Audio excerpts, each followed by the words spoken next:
C'est le message le plus important que vous entendrez de toute votre vie. Votre âme est éternelle. Un jour, vous vous tiendrez devant Dieu, et en ce moment même, les gens que vous aimez, votre famille, vos amis, sont encore en train de périr sans le Christ. Si vous mouriez ce soir, seriez-vous prêt à faire face à Dieu? Et eux, le seraient-ils? Restez avec moi, parce que les prochaines minutes pourraient changer votre éternité à jamais. Peut-être que vous ne croyez pas en Dieu. Peut-être que vous vous considérez comme athée ou sceptique. Mais laissez-moi vous poser une question. Avez-vous déjà menti? Avez-vous déjà blessé quelqu'un que vous aimez? Avez-vous déjà ressenti une culpabilité qu'aucune excuse ne pouvait effacer? Ce sentiment à l'intérieur, ce n'est pas juste de la psychologie, c'est votre conscience. Au fond de vous, vous savez que le bien et le mal existent vraiment, et si le bien et le mal existent, alors la justice existe aussi. La loi de Dieu est inscrite dans votre cœur. Vous pouvez essayer de la faire taire, mais vous ne pouvez pas y échapper.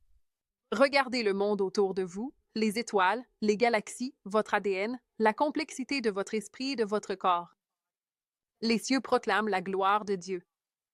Le chaos ne crée pas le design. La conscience ne vient pas des produits chimiques. Vous n'avez pas été créé par accident, mais par Dieu, et un jour, vous vous tiendrez devant lui.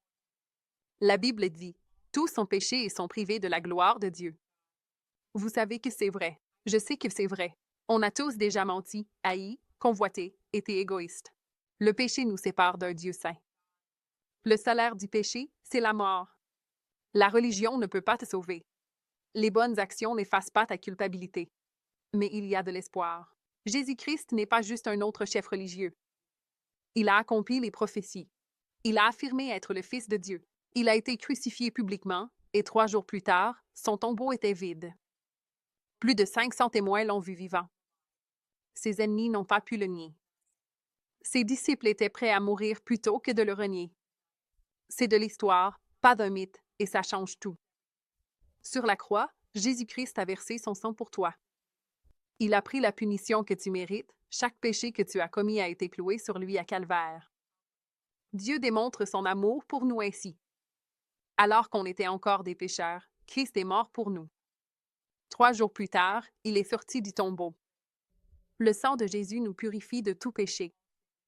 Aujourd'hui, en ce moment même, tu peux être pardonné. Tu peux être renouvelé. Tu peux passer de la mort à la vie. Peut-être que tu suis une autre religion. Peut-être que tu te dis spirituel.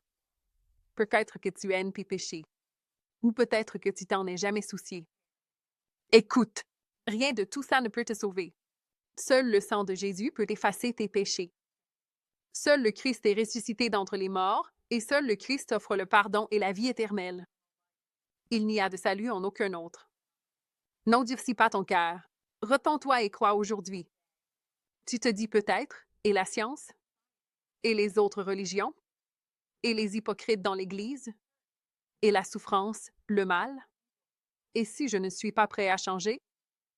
Mon ami, aucune de ces excuses ne comptera quand tu seras devant Dieu. La science explique comment les choses fonctionnent, mais pas pourquoi elles existent. La création elle-même pointe vers un créateur. D'autres religions peuvent proposer des valeurs morales, mais seul le Christ est mort pour le péché et est ressuscité. Les hypocrites ne seront pas à ta place au jour du jugement. La souffrance existe à cause du péché, mais Dieu est lui-même entré dans la souffrance en Christ pour nous sauver, et si tu attends, tu pourrais ne jamais avoir une autre chance. Il est réservé à l'homme de mourir une seule fois, après quoi vient le jugement. Dépose toutes tes excuses et viens à lui maintenant. N'attendez pas. L'éternité est trop importante. Aujourd'hui, si vous entendez sa voix, n'endurcissez pas vos cœurs. Priez avec moi maintenant. Seigneur Jésus, je sais que je suis un pécheur. Je crois que tu es mort pour moi et que ton sang a été versé pour mon pardon. Je crois que tu es ressuscité d'entre les morts. Aujourd'hui, je me détourne de mes péchés et je te fais confiance seul comme mon Sauveur et mon Seigneur. Amen. Si vous avez prié cela avec foi, vous êtes sauvé. Tu es pardonné. Vous êtes maintenant un enfant de Dieu. Écoutez attentivement. Si vous avez fait confiance à Christ à l'instant même, vous êtes vraiment sauvé et ce salut est éternel. C'est le don de Dieu, pas celui des œuvres. Un cadeau ne se reprend pas demain. C'est un cadeau aujourd'hui, c'est un cadeau demain, et ce sera toujours un cadeau pour toute l'éternité. Oui, demain tu te réveilleras et tu seras toujours un pécheur. Tu vas trébucher, mais maintenant tu es un pécheur pardonné. Il n'y a donc maintenant aucune condamnation pour ceux qui sont en Jésus-Christ. Ton salut ne dépend pas de ta force. Il repose sur l'œuvre accomplie de Christ. Il a dit, je leur donne la vie éternelle, elles ne périront jamais, et personne ne les arrachera de ma main. Ce monde est en train de passer, mais tu vivras pour toujours avec Dieu. Noxep Bat. Ne l'oublie jamais. Dis à quelqu'un aujourd'hui, j'ai fait confiance au Christ comme mon sauveur. Partage ton histoire de ce que Jésus a fait pour toi. Commence à lire la Bible. Commence par l'Évangile de Jean. Et trouve une église qui prêche la Bible pour que tu puisses grandir et marcher avec d'autres croyants. Ce message existe pour une seule raison, amener des âmes à Christ. Si tu as été sauvé grâce à lui, ne le garde pas pour toi. Partage-le tout de suite avec ta famille et tes amis. Prie pour que Dieu s'en serve pour les toucher eux aussi. Et chaque fois que tu le peux, aide à transmettre ce message à d'autres parce que l'éternité est en jeu. Tu es une âme que Christ a sauvée. Maintenant, aide à en amener une autre.